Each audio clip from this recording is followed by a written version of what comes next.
বাংলাদেশের লাখ লাখ মানুষ আজ একটি আর্থিক অনিশ্চয়তার মধ্যে আছে। ব্যাংকে যে টাকা রেখেছি সেটা পাবো তো? এই একটি প্রশ্ন সবাইকে গভীর চিন্তার মধ্যে ফেলেছে।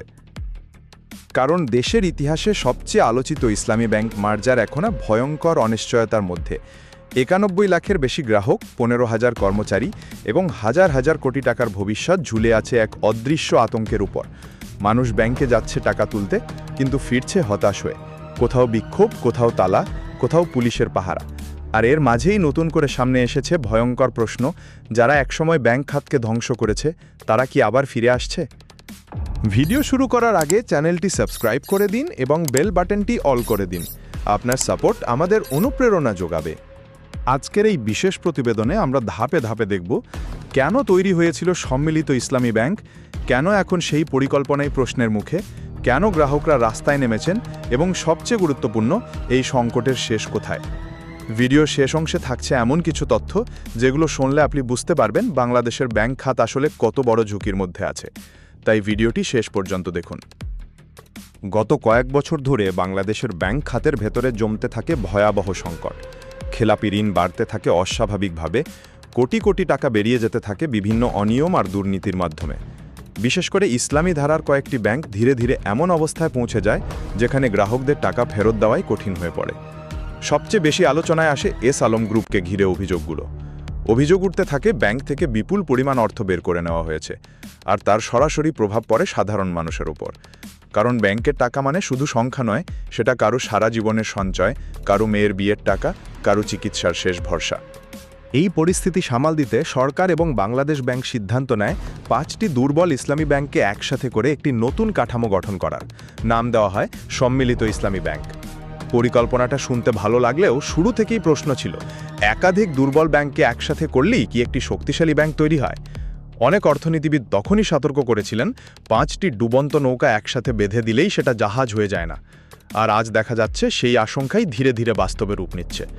কারণ মার্জারের মাসের পর মাস পার হয়ে গেলেও পরিস্থিতির দৃশ্যমান উন্নতি নেই। এখনও পর্যন্ত নতুন চেয়ারম্যান নেই, এমডি নেই, পুরো ব্যাংকিং সিস্টেম সমন্বয় হয়নি। ফলে সাধারণ মানুষের ভরসা ফিরে আসার বদলে আতঙ্ক আরও বেড়েছে। এই সংকট সবচেয়ে ভয়াবহভাবে আঘাত করেছে সাধারণ গ্রাহকদের জীবনে। চট্টগ্রামে যা ঘটেছে সেটাকে অনেকেই ব্যাংকিং খাতের জন্য একটি বিপদ সংকেত হিসেবে দেখছেন। শতাধিক গ্রাহক একের পর এক ব্যাংকে ঢুকে বিক্ষোভ করেছেন। Exim bank, union bank, first security ইসলামী ব্যাংক, গ্লোবাল ইসলামী ব্যাংক, এসআইবিএল, কোথাও স্বাভাবিক পরিস্থিতি ছিল না। ক্ষুব্ধ গ্রাহকদের কণ্ঠে ছিল হতাশা, ক্ষোভ আর অসহায়ত্ব। কেউ বলছেন ছেলের পরীক্ষার ফি দিতে পারছি না, কেউ বলছেন নিজের টাকাই তুলতে পারছি না, এখন ধার করেও সংসার চালাতে হচ্ছে।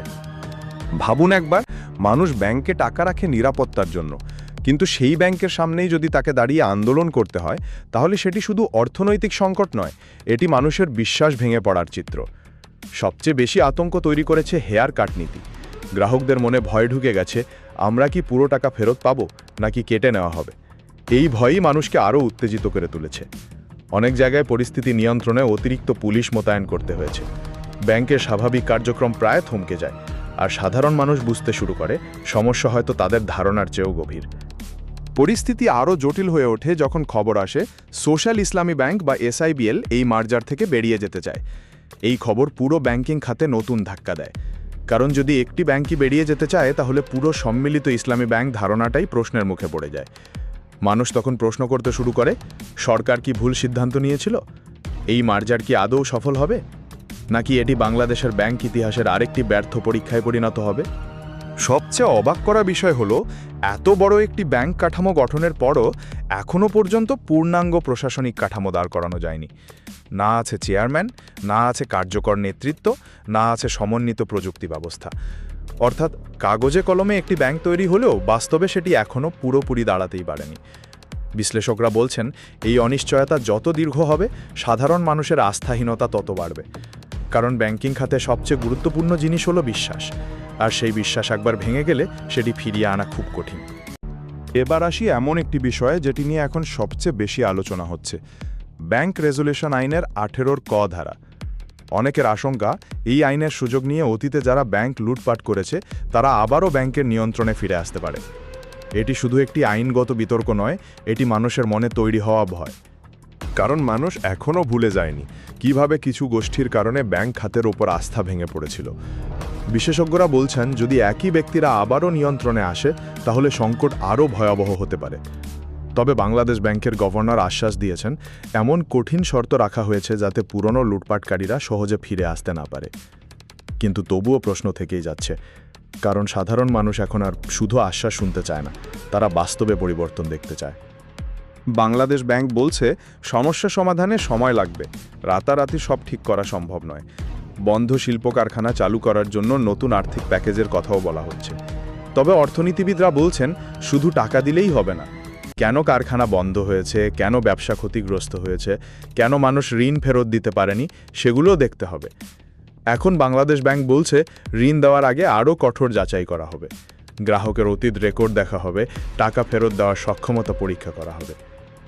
কিন্তু সাধারণ মানুষের প্রশ্ন একটাই, যাদের টাকা আটকে আছে তারা কবে টাকা ফেরত পাবে?